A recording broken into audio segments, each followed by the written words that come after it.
Bonjour, aujourd'hui je vais vous parler de Seven Sisters, qui est un thriller réalisé par Tommy Wirkola.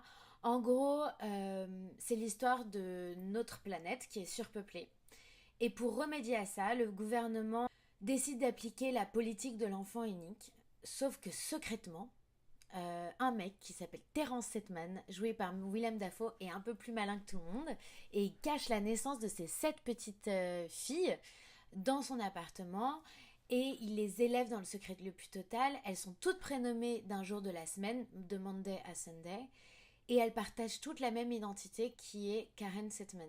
Quand on raconte l'histoire, on se dit qu'elle est vraiment incroyable. Enfin, moi, j'avais trop hâte de voir ce film, c'est complètement mon genre. C'est une vraie dystopie comme on les aime. D'ailleurs, la première heure est complètement prenante. Entre le mécanisme de plan de sortie imaginé par le grand-père qui sans se faire griller, l'éducation qu'il leur inculque, les personnalités de chacune, on est vraiment scotché sur notre siège pendant une heure.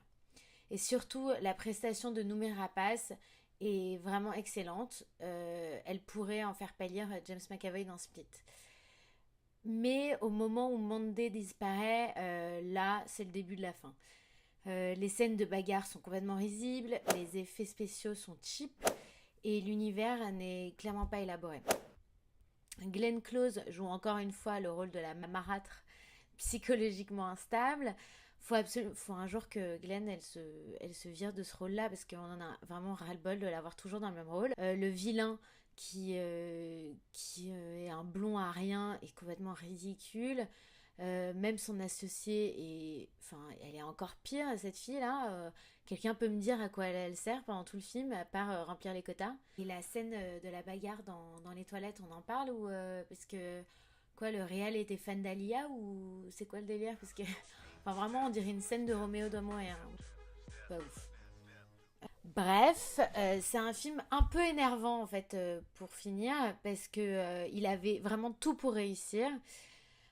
Mais malheureusement, à cause d'un budget beaucoup trop restreint et des mauvais choix artistiques, il passe d'un film exceptionnel à bof.